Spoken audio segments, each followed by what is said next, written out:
ගිය අවුරුද්දේ ජූනි මාසේ 17 වෙනිදා. එදා මට අපොයින්ට්මන්ට් එකක් තිබුණා. මේ අපොයින්ට්මන්ට් එක දාලා තිබුණේ මගේ ප්‍රයිමරි කෙයාර් ડોක්ටර්. ඉතින් එයා තමයි සම්පූර්ණ ප්‍රෙග්නන්සි එක පුරාවටම මාව බැලුවේ. ඇනෝමලි ස්කෑන් එකට පස්සේ ඊළඟට තිබුණ අපොයින්ට්මන්ට් එක තමයි මේ. ડોක්ටර් එන්න කලින් නර්ස් ඇවිල්ලා මගේ බර ප්‍රෙෂර් එක වගේ දේවල් චෙක් කරා. මේ ඉන්නේ මගේ ડોක්ටර් ඩීඩී. ඊළඟට ඉතින් ડોක්ටර් ආවට පස්සේ මොකද කරේ කියලා අපි බලමු. මේ විදියට බබාගේ හાર્ට් බීට් එක බැලුවා. ඒ වගේම ටේප් එකකින් බබාගේ ප්‍රමාණය මැන්නා. ඉතින් මේ ටික තමයි එදා දවසේදී අපොයින්ට්මන්ට් එකට ගියාම සිද්ධ වුණේ. We are able to find out on the ultrasound if you're having a boy or girl. Another boy. So we get to have another brother. You wanted a girl.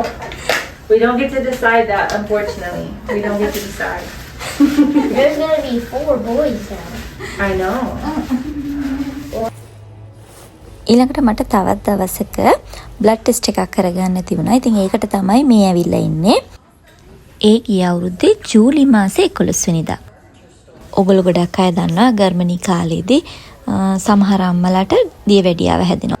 ඉතින් මේ කාලේට දියවැඩියාව තියෙනවද කියලා බලන්න සාමාන්‍යයෙන් සති 24ත් 28ත් අතර වගේ ග්ලූකෝස් ටෙස්ට් එකක් කරනවා. ඉතින් ඒකට කියනවා ග්ලූකෝස් ටොලරන්ස් ටෙස්ට් එක කියලා. ටෙස්ට් එක කරන්න කලින් දවසේ රෑ ඉඳලා ෆාස්ටිං ඉන්න ඕන. ඉතින් ඒ විදිහට ෆාස්ටිං ඉඳලා මම පහුවෙන්දා ලැබ් එකට ගිහිල්ලා ඒ ටෙස්ට් එක කරගත්තා. බ්ලඩ් ටෙස්ට් එක කරන්න කලින් එයාලා ග්ලූකෝස් එකක් දෙනවා. එක ඩ්‍රින්ක් එකක් ග්ලූකෝස් දාපු. ඔයාලා දැන් දැක්කේ මම බිව්වේ තැඹිලි පාට ඩ්‍රින්ක් එකක් අනේක. ඒක බීලා පැයකට පස්සේ තමයි මගේ බ්ලඩ් එක ගන්නෙ. එතකන් පැයක් යනකම් මුකුත් කන්නේ බොන්න නැතුව ඉන්න ඕනේ.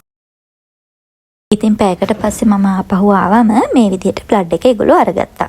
මම මගේ ප්‍රෙග්නන්සි එක සම්බන්ධව ඔයාලට කියන විස්තර සමහර අය කියන ඒවාට වඩා වෙනස් වෙන්න පුළුවන්. මොකද ඇමරිකාවේ ස්ටේට් එකෙන් ස්ටේට් එකට ඒ වගේම හොස්පිටල් එකෙන් හොස්පිටල් එකට සමහර දේවල් වෙනස්.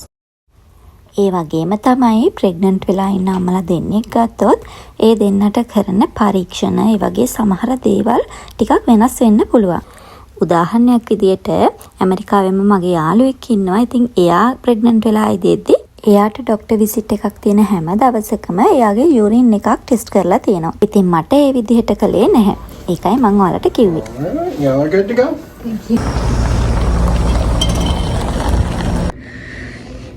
ඉතින් මේ 2024 7 වෙනි මාසේ 15 වෙනිදා.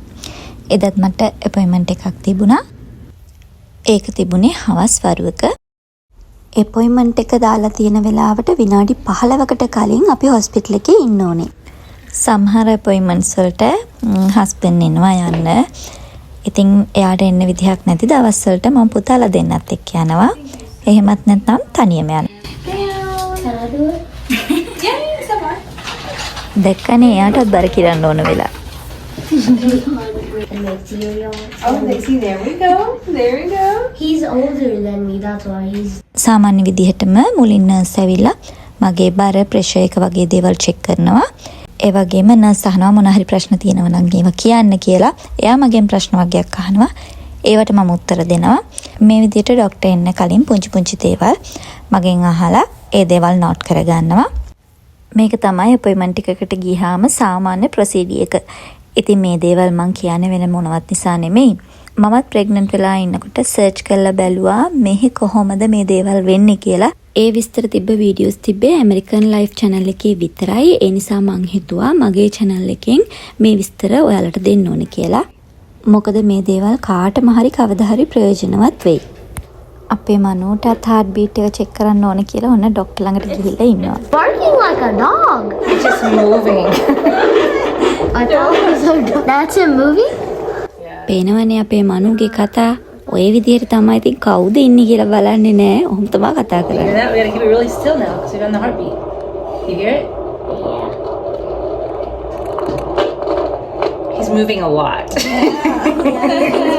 30 year and put... Yeah, your brother's a soccer player. He's already kicking. Or a boxer. We don't know. ඉතින් එදා අපොයින්ට්මන්ට් එකේදී ওই ටික තමයි මම වීඩියෝ කරගත්තේ.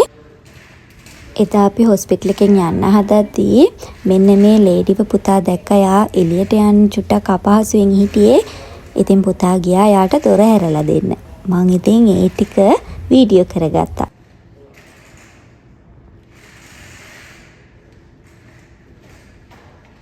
අද සැප්තැම්බර් 9 අද මට ස්කෑන් එකක් තියෙනවා. ඉතින් අද තනියම තමයි මම ආවේ. දැන් චෙක් ඉන් වෙන්න යන්නේ. ස්කෑන් එක නම් වීඩියෝ කරන්න පුළුවන් වෙයිද දන්නේ. අපි බලමු. පුළුවන් වුණොත් මම වීඩියෝ කරලා ඔයාලට පෙන්නන්නම්.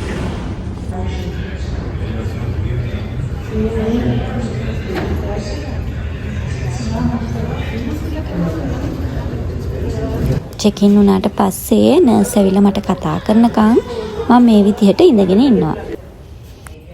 මේ ස්කෑන් එක මට කළේ සති 33 ඉවර වෙගෙන එනකොට. මේ ඉන්නේ මාව ස්කෑන් කරපු ડોක්ටර්. ඉතින් වැඩි වීඩියෝ කරගත්තේ නැහැ. මෙතන තමයි මාව ස්කෑන් කරන්නේ.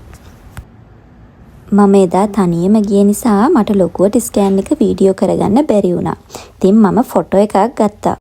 එදා තමයි ඉතින් චූටි පැටියාගේ මූණ මම ගොඩාක් හොඳට දැකගත්තේ.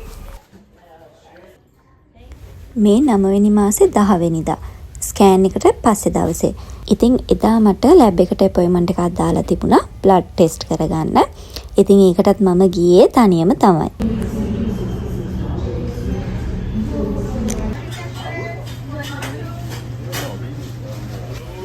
මේ සැප්තැම්බර් 21 ඉතින් ඒ කාලේ හස්බන්ඩ් හැම සෙනසුරාදම වගේ අපිව කොහෙට හරි එක්කන් යනවා කෑමට. ඒ ගිය වෙලාවක ගත්ත වීඩියෝ ක්ලිප්ස් ටිකක් තමයි මේ. ඉතින් මං හිතනවා අද වීඩියෝ එක ඔයාලා ගොඩක් ආසාවෙන් බලන්න ඇති කියලා. ඒ වගේම කාට හරි ප්‍රයෝජනවත් වෙයි කියලා. ඊළඟට තියෙන වීඩියෝස් වල මගේ ප්‍රෙග්නන්සි එකේ අන්තිම කාලේ වීඩියෝස් උයි. ඒ වගේම චූටි පැටියා ඉපදිච්ච දවස්. එයා ඉපදිලා ටිකින් ටික එයා ලොකු වෙන හැටි. ඉතින් මේ දේවල් ඒ වීඩියෝස් වල තියෙනවා. ඉතින් ඒ වීඩියෝස් බලන්න ආස අයට ඔන්න එකතු වෙන්න පුළුවන්. අපේ ජීවිතේ ලස්සනම කාලයක් ආරම්භ වුණා එයා ඉපදුනාට පස්සේ. ඉතින් එහෙනම් ඔයාලා හැමෝම ඒ වීඩියෝස් උත් බලන්න එකතු වෙයි කියලා මං හිතනවා.